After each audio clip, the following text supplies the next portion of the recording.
Welcome to the AAUC monthly podcast series on building our collective American dream. I'm Dr. S.K. Low, President of Asian American Unity Coalition, or in short, AAUC. I'd like to introduce Mr. Parag Khanna, our podcast program director, who will give us his comment on this podcast as well. In this September episode, we focus on what is the global perspective for Asian Americans, the challenges we face, and how we can build our collective American dream together. Asian American has an important role to play in bridging the widening gap between US and the rise of Asia. How should we view ourselves and be viewed? Is this dual identity an advantage or a burden? What is the global perspective on the anti-Asian hate crime? How can Asian Americans make a difference in the US? We are very fortunate today to have our outstanding guests, Dr. Parag Khanna, a globalist, a futurist, and author of many publications, including his latest book, Move, are on the bestseller list. Dr. Parag Khanna will share with us his unique perspective on the subject. Let's go to Rajiv Singh, an AAUC member representative for Hindu American Foundation, who is our host today.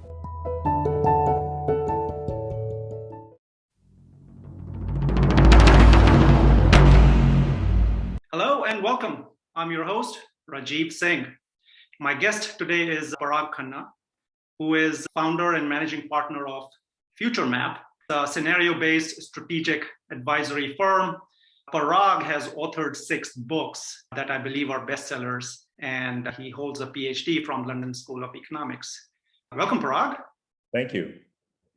So Parag, to tell us a bit more about how did you end up doing what you do? Everything is on the internet already, but maybe I can provide a little bit more color to a very colorful space. I was born in India, as you were as well. I grew up my childhood in the United Arab Emirates and Dubai and Abu Dhabi.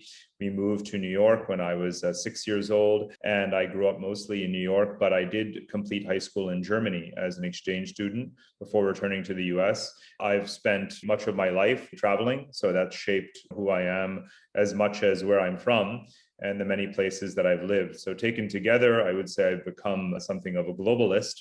But of course, the formative years of my life as an Asian American are obviously the ones that are most significant in my core identity, if you will. My family still lives in the US. I happen to coincidentally be an expat now, living in Singapore, though we lived in Germany before this, in London as well, and have bounced around as a family too. But that's my upbringing. I'm an academic by training.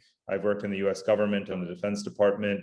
I've worked in quite a few think tanks in Washington, and I've done a lot of work advising governments and companies about how to navigate globalization. Parag, as an Asian American, as an immigrant in general, faced overt hostility here in the United States. What is your perspective on the true extent of it, and what's the way forward here? Individual phenomena, whether it is racial violence or tensions in specific places, are fortunately a drop in the bucket, a drop in the ocean that is America. The news of any one thing ricochets everywhere, and it can have consequences, no doubt, and each such incident is a tragedy. But we have to remember that psychologically, we are overly conditioned to focus on one piece of bad news at the expense of the day-to-day harmony that a democratic, stable society enjoys in ways that many other countries don't. Part of what is happening is the intensification of tension that we see in some places is a result of the fact that America is in a very advanced state of ethnic demographic transition. Very few other countries have this degree of ethnic, racial intermingling and cohabitation and diversity in one place. In fact, America is by far the most diverse large country in the world. This is a novel situation. When you have an irreversible level of diversity, the choice ahead is, are we going to continue to see these episodes simply because diversity has crossed a tipping point, or is everyone going to accept the reality of diversity and find ways to accommodate and to live with it? That's the message that I would want to send to anyone who's involved with or observing these kinds of incidents. One thing that we cannot ignore is what is happening outside of the United States. There seems to be an emerging multipolarity between the United States and China and India and Russia. It somehow threatens the identity of an American of the United States, its dominance, its control. Do you think we either disassociate the two, or we acknowledge what is happening geopolitically and not be fearful of it inside our own doors here in the United States? Actually, demographics and geopolitics are deeply intertwined, and people don't often appreciate that.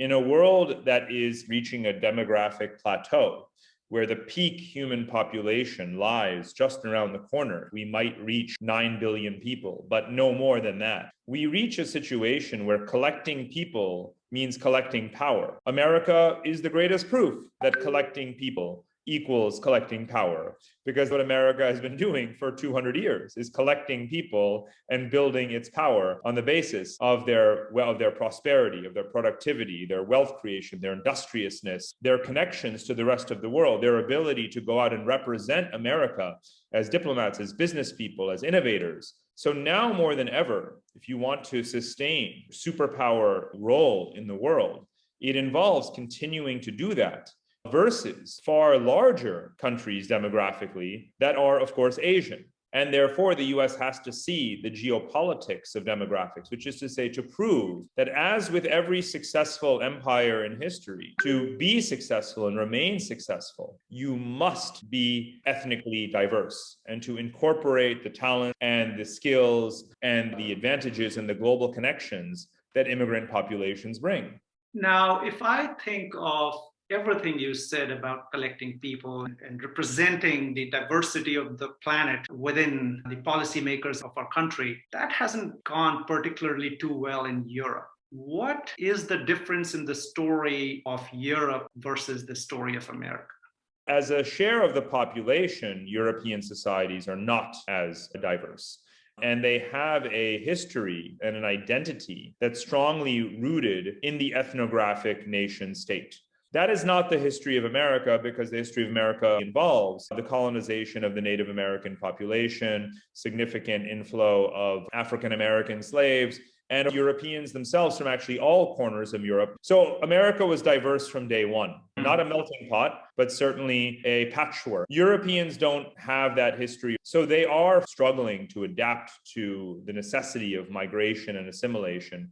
Whereas in America, one can appreciate that the origin story of America is diversity. You cannot make that same case for a Western European nation state. So they will continue to struggle with it. The irony that their demographics are aging faster, their dependency ratio is higher, their pension systems have far larger obligations to meet in the near term. So they need immigration more than any other place in the world, and they are very much feeling under threat by it. One of many reasons to still be quite optimistic about America in particular. Canada is leading the way in embracing diversity, embracing immigration. Canada, and they do not have the political backlash nor the culture wars about it. Europe can learn from Canada. America can also learn from Canada. Is there a correlation between the economic structure and economic policies to the assimilation of immigrant minorities and the harmony? If you're asking whether America should build something resembling a welfare state, I would say yes, of course. And I think that process is underway. From a socio-political standpoint, diversity has more to do with the political economy of inequality. What I actually meant to ask was that we have a narrative about things such as universal basic income and other such policies. Right. Is that going to positively impact the collective American dream, the Asian American assimilation, or is it going to hurt us? I think it can only help to create the fundamental conditions, the baseline for all Americans, whatever their origin, to have basic economic stability and access to public services would de-escalate some of the tension that exists today. And it would create a foundation for all Americans to engage peacefully and competitively, not view the social and political and economic landscape as zero sum in some way. What wrinkle do you think COVID has thrown this model of opportunity, this collective American dream? Well, of course, multiple ways to look at this. The first is just strictly from the setback in race relations, given the terminology around COVID and the so-called China virus and the hate crimes and so forth. And that's, again, tragic and has spread, unfortunately, too far. We saw, of course, a similar phenomenon after 9/11 with Arabs and South Asians. So this is not unfamiliar that in the moment there is this backlash. In the long run, does it impact the flows of those populations to America? Well, of course not. But it does coincide in this case with a direct geopolitical competition with China. So there are aspects to the issue that have nothing to do with COVID that will impact Chinese population's presence here. For example, restrictions on Chinese nationals studying high technology subjects so that they do not get access to classified or patented information, and that they might potentially, if they were indeed agents of the Chinese state, to transport back to China. That's not the same risk that one faces with other Asian populations that are not engaged in state-sponsored espionage against the United States. You invoked state-sponsored espionage, and I see 3 or 4 conflicting realities in front of us. Espionage is one, or perceived espionage. There is a demand for labor in our workforce. There is a desire to be more competitive in the multipolar world. How do we move ahead? What is the message that balances the American dream, the respect for Asian Americans? What does that look like? What we should aspire to is to graduate from referring to Asian Americans as Asian Americans in perpetuity, generation after generation, and instead just Americans, right? Italian Americans don't call themselves Italian Americans anymore. They're just Americans.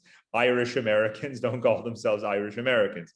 So instead of thinking about Asian Americans and other communities as hyphenated groups that still represent divided loyalties and mixed identities, rather they are Americans, and all Americans have mixed identities at some point in their heritage. We have to think about pushing that agenda, and that obviously involves not just how Asian Americans perceive themselves and represent themselves, but of course how they are viewed. I think it's something that organizations like yours and all others in this arena need to think about and frame the goal. And bear in mind, I'm an Asian American, but I've spent most of my career traveling outside the United States. Nobody refers to me outside of America as an Asian American. Of course, I'm just an American. So I think that that's an important anecdote to remember. So Parag, let me introduce one more dimension to what you just said, and that is the recent riots and lawlessness that we saw in January of 2020 at the Capitol Hill, or the Antifa riots that we witnessed last year in many cities here in the United States. Given the suspicion that the Asian Americans are constantly under, and then on the other side, given the lawlessness that we witness, do you think that the future of America is more authoritarian?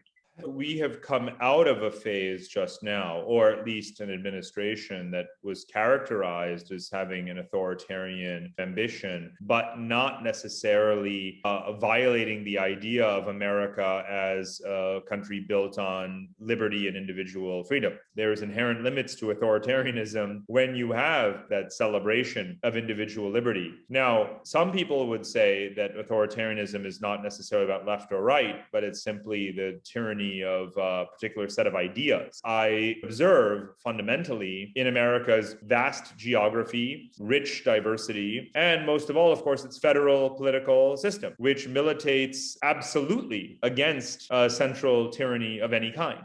So I really don't have that as my foremost concern at all. When I look at public policy, I worry still about the weakness of the state, the lack of capacity. I look at the infrastructure plan and the Green New Deal, and I see very paltry sums of money that are meant to help an entire country to adapt to the challenges of modernizing infrastructure and adapting to climate change. And I see a federal government that has almost no money to devote to national scale issues that affect everyone, irrespective of where they are from.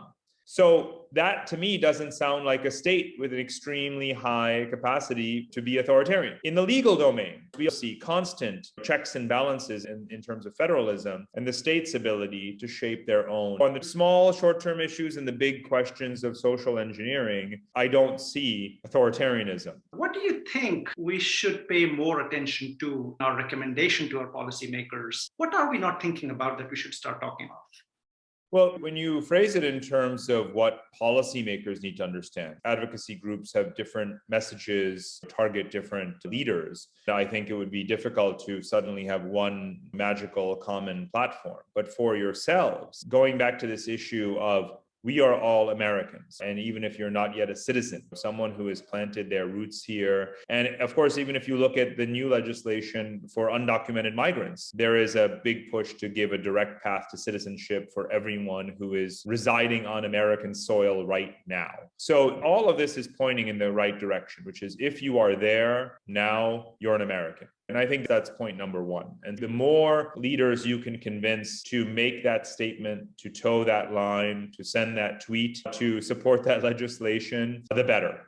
The second, obviously, if we can level the playing field and have access to educational opportunities and to job markets and to mobility around the country for people to work where their skills are required, I think that in the end, we would have a fairer educational and economic system. And therefore, that would also eliminate one of the causes or areas of tension between communities. For example, when it comes to education, why is the solution to fight over which ethnic group gets what percentage of admissions in the same 50 universities? Why are we not talking about having 200 top-tier institutions and enough place for everyone who meets the academic standards to be accepted? That is the solution. You enlarge the pie. You don't continue to fight over crumbs. And that's something else that we have to all agree on and devote the resources to. I'm not necessarily a starry-eyed optimist, but there is a solution to every problem. And we have to simply rally around those solutions that can actually be agreed upon. And I don't think that the things that I just mentioned are particularly divisive. So Parag, any parting words before I let you go?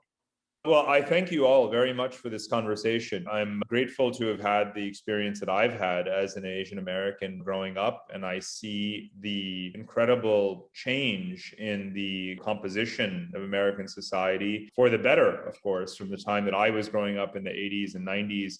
Today, it's a much richer demographic complexion. There's no question that this is to America's benefit. I think that part of what Asian Americans can contribute is a global perspective on America as Americans, those who understand not only America, but the rest of the world. And that is also something that perhaps has not been talked about enough, but that can, in an age where America finds itself in competition with Asian powers, those American Asians who truly understand the countries that they've come from and how they work and how one can engage with them in a constructive way, in a healthy competition, and to prevail, to be successful. That I'm not hearing enough of yet.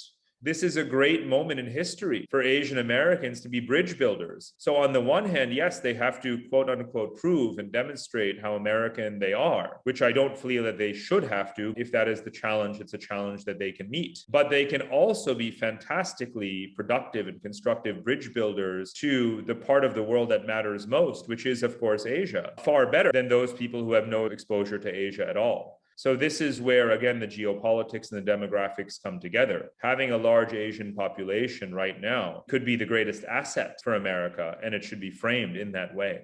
Thank you for sharing all that wisdom with us. Thank you for giving us hope. Thank you for grounding us in the context, the larger, the bigger context that we often fail to see. And I, on behalf of the entire Asian American or the American community here, wish you all the best in whatever you're pursuing. What an outstanding and excellent interview. Rajiv, what's your takeaway? It was quite an interesting conversation with Parag. Parag said two things that stood out to me, which I want to share today as my takeaways. First, it is to start thinking of ourselves as Americans, just Americans. It is us who have to stop identifying ourselves with our hyphenated identities.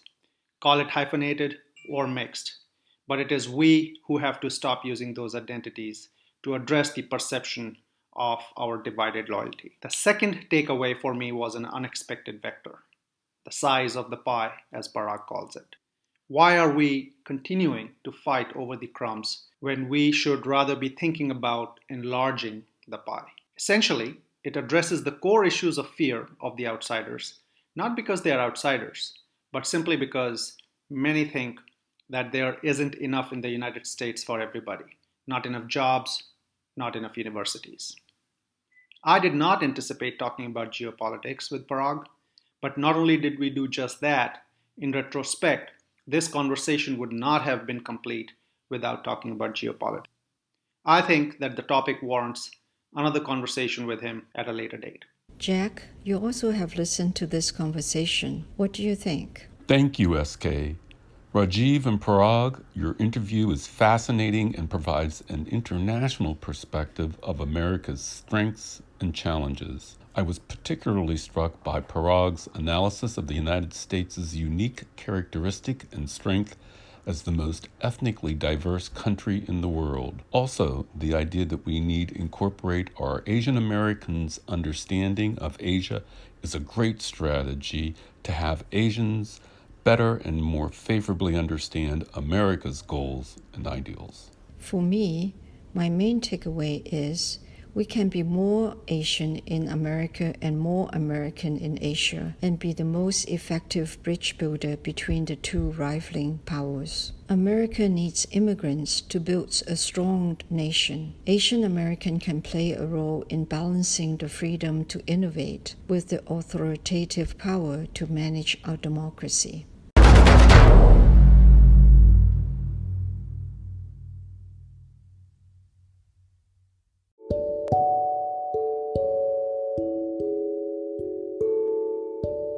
The AAUC podcast is supported by our active individual and organization members. For more information about AAUC, please go to our website, asamunitycoalition.org. Thank you for listening to our AAUC podcast series on building our collective American dream. Please subscribe and comment on our podcast. Do tune in to our next podcast episode, which will be aired on the last Sunday of October 31st at 8 p.m. Eastern Time. The topic will be on voting rights and redistricting with Christine Chen from APIA Vote and other experts on the subject.